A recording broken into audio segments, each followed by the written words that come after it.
Bonjour, je m'appelle Benoît Lacroix et j'ai participé au Santec en 2005.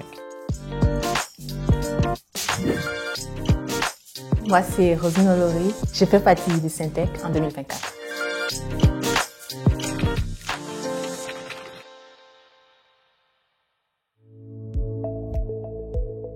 Bonjour Benoît. Salut, ça va? Ça va toi? Ça te fait quoi de revenir au Santec? Toujours un plaisir de revenir au Santec, toujours impressionné de ce que c'est devenu surtout. J'ai démarré mes études à l'ETS en 2001. Je faisais partie de la formule SAE aussi pendant tout mon bac. Ensuite, j'ai fait ma maîtrise et mon doctorat également à l'ETS qui s'est terminé en 2011. Je reviens en 2005, donc j'ai commencé une entreprise avec deux cofondateurs au Santec. L'entreprise qu'on a fondée s'appelle toujours FNCO, qui visait à améliorer l'efficacité énergétique du transport et c'était un système de propulsion hybride pour les camions vocationnels comme les camions ordures, les camions bétonnières, les camions de livraison, etc., etc.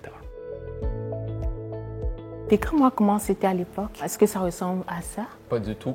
C'était quand même des nouveaux bureaux, bien, au 400 rue Montfort, juste proche d'ici. Okay. C'était des petits bureaux. Il y avait peut-être de mémoire à peu près 8 locaux pour des entreprises incubées. Et il y avait un atelier de prototypage. Puis c'est nous, chez FNCO, les fondateurs, qu'on avait aidé le Santec à mettre le laboratoire en place là, à l'époque. Super. À l'époque, le Santec, il n'y avait pas vraiment de parcours. Donc, c'était un accompagnement qui était opportuniste, qui était ad hoc, selon les besoins des entreprises, selon les intervenants aussi. Il n'y avait pas le bassin de collaborateurs que le Santec a aujourd'hui. Donc, il y avait une équipe permanente, surtout administrative, quand même, qui aidait les entreprises à mettre en place tout l'aspect administratif, comptable et tout. Puis après ça, comme je disais, il y avait des collaborateurs qui venaient faire des cliniques selon différents sujets.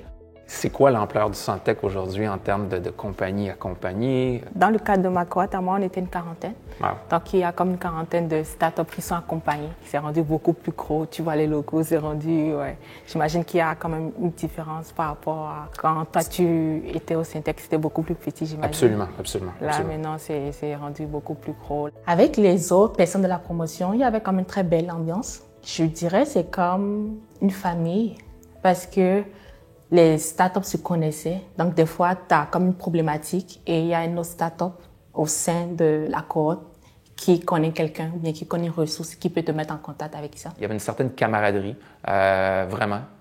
Puis, il y avait une affinité qui se faisait entre nos voisins, littéralement. Puis, même ça, c'est essentiel, je pense, dans un incubateur. Entre entrepreneurs, entrepreneureux, on vit beaucoup de choses similaires.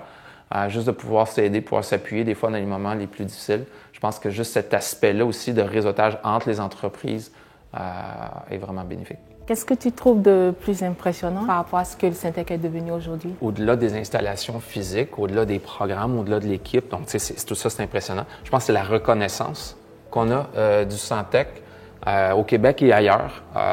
Oui, il y a plusieurs incubateurs et tout, mais le Santec, dans le non-dit, on sent toujours c'est une petite coche au-dessus.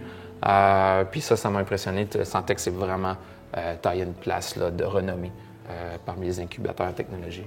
L'ETS a aujourd'hui 50 ans et je me rappelle, on avait fêté les 30 ans quand j'étais là. Puis là, aujourd'hui, c'est une des plus grandes institutions des génies au Canada, puis une institution de génie en général qui est très reconnue. Donc, de voir que ça fait aussi longtemps qu'on est quand même resté proche de la mission initiale, d'attacher l'académie à l'industriel, et aussi longtemps que l'ETS va rester proche de ce lien-là, je pense que l'ETS va rester une institution de référence. Roselyne, merci beaucoup pour la visite. C'est le fun d'entendre parler du Santec aujourd'hui aussi. Je te souhaite bonne chance dans tes prochaines étapes. On peut s'aider, on se tient en contact. C'est sûr.